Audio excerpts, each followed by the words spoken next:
The former US Vice President Mike Pence taking a critical stance on President Trump's tariffs, writing in a Wall Street Journal op-ed in the past few months that since the president announced his Liberation Day tariffs, the only thing America has been liberated from is trillions of dollars in investments. I'm pleased to say the 48th Vice President of the United States, Mike Pence, joins us now for more. Mr. Vice President, good morning. Good morning. Thanks for having me on. Thank you for being here. I want to pick up on a question I know you've been exploring. What can 47 learn from 45? Let's start there and talk about trade. Well, first off, I want to give President Trump all the credit in the world for a historic political comeback. But in that Republican primary, I was traveling as a candidate in 2023. I mostly heard people saying, we want to get back, in the midst of the failed economic policies of the Biden administration, we want to get back to what the Trump-Pence administration was advancing. And so in the Wall Street Journal, I gave the president great credit, high marks for securing the border, for restoring morale and recruitment in our military, for taking the fight to the Houthis. Since then, we'll talk more later, I'm very encouraged about the strong stand that the president is taking on the world stage, particularly in the Middle East and in Eastern Europe. But what I wanted to call attention to was the policy toward tariffs was changed with Liberation Day. During our administration, we used tariffs and the threat of tariffs, principally focused on China, to leverage changes in behavior. But the objective was to essentially lower trade barriers and expand trade. And in this administration, I think what we saw several months ago, now it's paused again happily, is the kind of broad-based industrial policy that I think ultimately will harm the American economy, will harm American consumers. And so we've spoken out against it. We've tried to take a stand. What I like to say is free trade with free nations. Be tough on China, be tough on trade abusers, but have the objective of ultimately lowering trade barriers.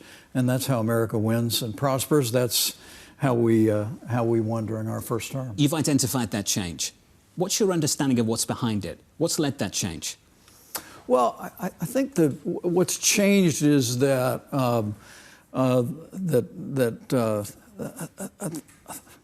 I think the president feels, at least I perceive it. You know, sometimes I tell people I know President Trump better than his most ardent defenders. We served together for 4.5 years. We had a close working relationship. And I've said many times that President Trump is not an isolationist. He is someone deeply committed to free market capitalism.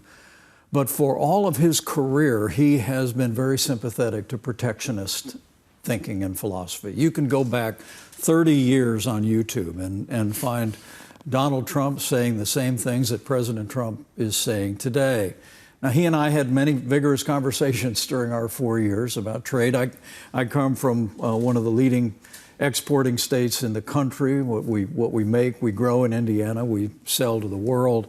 But at the end of the day, I think what you're seeing is not different influences around President Trump. I think you're simply seeing him extending out into a philosophy of government and economics that he has long believed. Were these impulses then there when during the first administration, and individuals like you maybe talked him out of it? Well, I don't know that it was.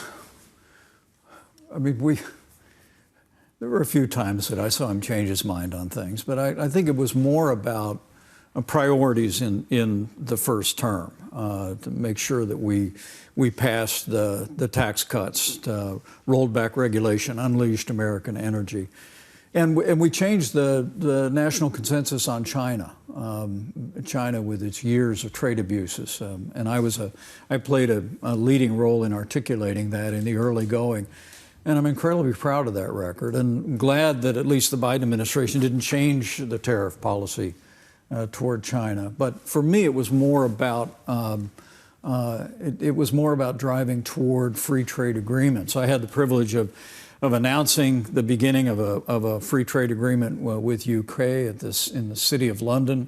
We renegotiated a free trade agreement with South Korea that's back in the news this week with new tariff threats. And I was leading with my counterpart in Japan, I was actually tasked with leading a working group for a free trade agreement with Japan. So for us, it was we saw an expansion of trade and opening markets as a key part of American growth. Right now, I actually believe that President Trump is driving toward a long-term change in industrial policy in America, where he sees permanent unilateral trade tariff barriers as beneficial to America in the long term. And I, as a free market conservative, it's something I just don't embrace. Can you do that and isolate China with the rest of the world on board at the same time? Well, Anne-Marie, I think that's the right question Senator Phil Gramm we had on Capitol Hill with our foundation yesterday, had over 100 staffers that came out to hear him. He had probably the best description of it. He said by going after all of the free nations that you're trading with, at the same time that you're trying to bring China farther along into opening markets and ending years of trade abuses. He said it's like dismissing your front line in a football game and expecting you're going to take on the other side. Look, we need Japan, we need South Korea, we need Australia, we need the EU to continue to bring the kind of economic pressure on China that I believe is all that President Xi and the Chinese Communist Party will respect. We saw some change. Remember that phase one trade deal in the early days of 2020? Most people have long since forgotten it. There were bigger stories that year by far. But we saw when we imposed those $250 billion in tariffs, the Chinese came to the table quickly and began negotiations. And I still believe that's the right approach, with free trade with free nations being the backstop. Mr. Vice President, I want to pick out a line in that Wall Street Journal op-ed that John was mentioning that you wrote. Mr. Trump's proposed tariffs would be the largest peacetime hike in American history, harming consumers and driving inflation. Right. President Trump, his administration has been talking about they're not going to be inflationary, that the producers in other countries are going to absorb it. Right. Are you seeing evidence that that's not the case? Are you really concerned about what this does to the economy? Well, I really am. And I understand that that's the debate right now. We haven't seen the inflation from Liberation Day. And I think there's several reasons to explain that. Number one is the tariff regime was paused and has now been paused again. And the markets are responding to that, and businesses are responding. Secondly, I got to tell you, the businesses I talk to as I travel around the country have been spending an awful lot of money on inventory right now. You know, there's an old saying that, where I come from, that, I was born in the morning, but not yesterday morning. So people say these tariffs are coming, so why don't we fill the warehouse right now? And I think that's wise. But at the end of the day, I also think that the president on Liberation Day talked about 25%, 50%, 70% tariffs on countries. And seeing some of these early frameworks that end up, like with the UK, with 10%, there's a temptation to say, well, that's just 10%. And so I think that's the reason why that's why businesses have not adjusted prices yet. But if we have a unilateral tariff of 10% on the American economy of all imported goods, that's 4 times the average tariff today.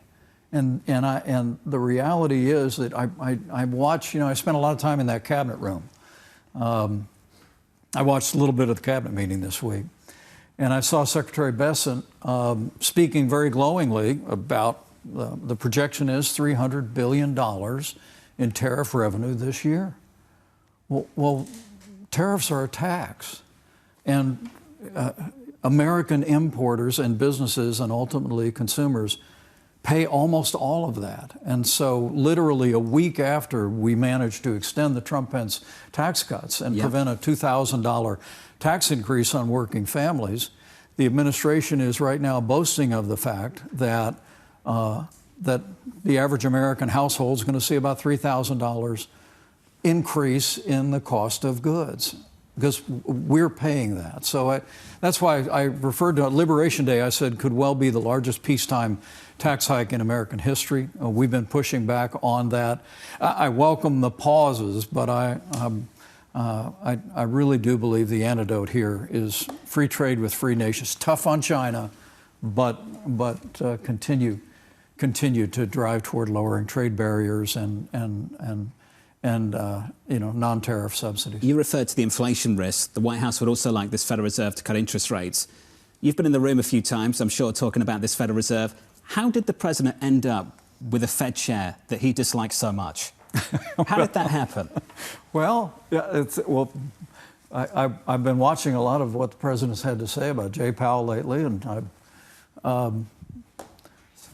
he did appoint him, so it's part of the awkward aspect here. Well, first, I think the President of the United States is fully entitled to express his opinion about both the Fed chair and about the Federal Reserve itself. I have long had great concerns about the dual mandate in the Federal Reserve. I think it confuses the issue. I mean, the Federal Reserve has this, for your viewers, has a dual mandate to protect the integrity of the dollar and achieve full employment. I think the Federal Reserve ought to just focus on the dollar. And I think that the hesitation that I have seen from the Fed chair and ostensibly the committee is that the uncertainty around these broad-based tariffs and the potential for inflation has slowed their intention and their earlier efforts at lowering rates. And so how the president got to where he considers the Federal Reserve Chairman to be worthy of the nickname "Too Late," I can't really testify. But to me, pushing back on the idea that what seems to be holding up the Federal Reserve, although I read this morning that there's now more vigorous debate. I'm sure you've covered here on Bloomberg. Yep. On the committee. That we may have a lowering of interest rates, which we certainly would welcome. As you know, the president, one of his greatest strengths is to break the status quo and have very little respect for it. Are there limits to that? And is Fed independence an example of it? Well, that's right. And I think, look, the president appoints the chairman of the Federal Reserve, and a careful study of American history shows I don't really accept that the Federal Reserve should be a completely separate agency, like a college of cardinals that we never refer to other than in respectful hushed tones, John. I think the president ought to be able to express himself. Elected officials ought to be able to express themselves, because it's almost like that old saying about the Supreme Court, that justices do read the newspaper. And I expect that's also true of members of the Federal Reserve. You have taken a balanced view on the current administration. You've been somewhat critical of trade. We've discussed that. Mm-hmm. I would say a ringing endorsement about their approach to the Middle East. So let's talk about that. Yeah. Where you were in your first term with the president, where he is in his second term, and what went wrong in between, from your standpoint, on the Middle East? Well, I just think when Joe Biden returned to a policy of appeasement toward Iran, it really emboldened the enemies of Israel across the region. I traveled to Israel about 6 months after October 7th and saw what occurred there. And I would tell you, it's one of the things I'm probably most proud of in our administration. Not only did we change the national consensus on China, but we were probably the most pro-Israel administration since the reestablishment of the State of Israel in 1948. There's just simply no recognizing, moving the American embassy to Jerusalem, recognizing the Golan Heights. These were all historic achievements that everyone told us would foment violence and discord across the Middle East. But again, another 2020 story that is long forgotten by many people is the Abraham Accords. I mean, we actually demonstrated that when you stand without, in an unwavering way with Israel, that I call our most cherished ally throughout our history, it sends a very clear signal that makes peace more possible, not less possible. We also isolated Iran as never before. We unleashed our military to take down the ISIS caliphate. And of course, we the president made the decision to take down Qasem Soleimani, the head of the Iran Revolutionary Guard. All of that had Iran on its back heels. The Biden administration changed that, went back to the Obama approach of re-engaging with the mullahs in Tehran. I think they were emboldened. The violence that we saw, whether it be October 7th with Hamas, one of their patron groups, or the Houthis, all were a result. I've always believed that weakness arouses evil, but peace comes through strength. And the weakness of the Biden administration, I think, created the conditions for the mayhem that the new Trump administration inherited. And that's why I've been so encouraged to see the strong stand the president has taken with Israel. We publicly encouraged the use of American military assets. If Iran was not willing to dismantle their nuclear program, I believe it needed to be destroyed. And I commend the president for his decisive leadership and our incredible airmen who delivered those payloads. You welcome those strikes on the Iranian nuclear facilities, but the president still talks about a deal with Iran. Do you think he'll do a deal at any cost? Well, I hope not. I said in that Wall Street Journal piece that you cited, it was about 2 months ago, and one of my concerns, in addition to some of the tariff issues that we talked about, was that a lot of what we were hearing from the administration in the first 100 days sounded an awful lot like a new Iran nuclear deal. And we pushed back on that pretty hard.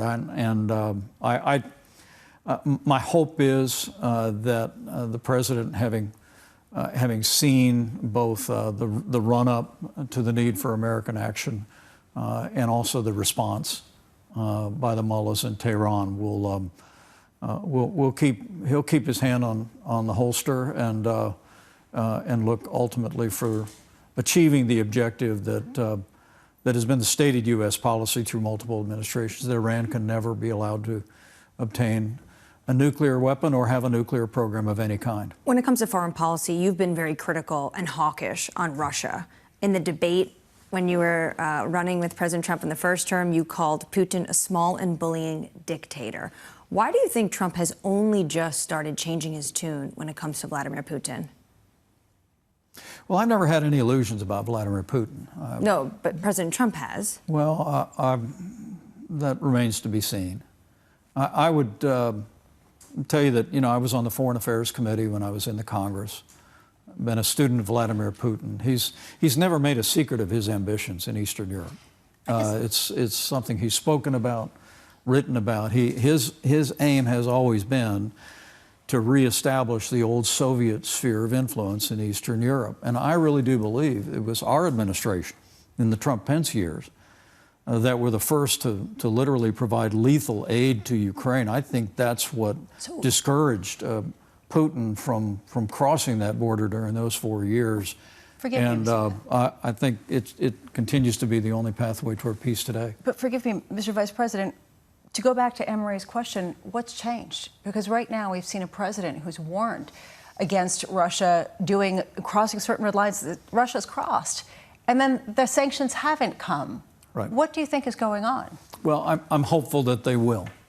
What makes you hopeful? I am. I've seen some statements by my friend Senator Lindsey Graham, who just in the last few days said that the president told him to move the bill. And these new Russia sanctions, which are secondary sanctions against people that are doing business with Russia, that are subsidizing the war effort by oil purchases and energy purchases, I think can be enormously impactful. But I would say that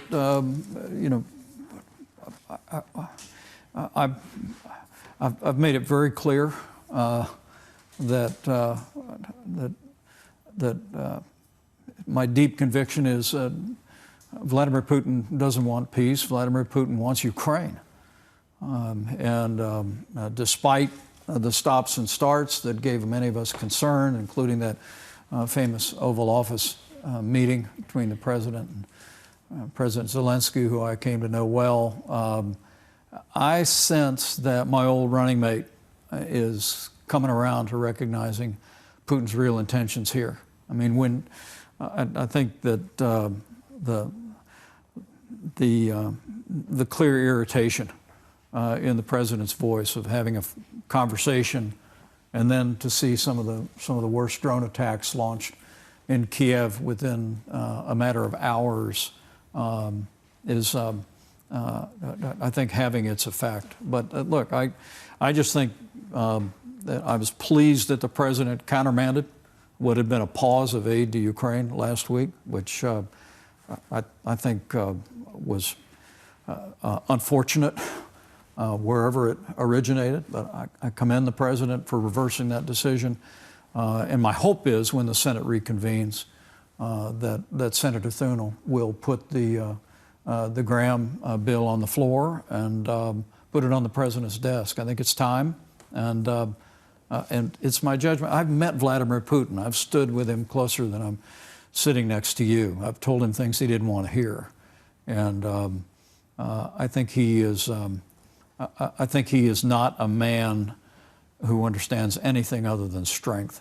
This is a moment, I think, where it's in the interest of our country. It's in the interest of our allies in the region, and long-term peace in Eastern Europe for us to continue to provide military support to Ukraine, to put punishing sanctions on Russia until a just and lasting peace can be secured.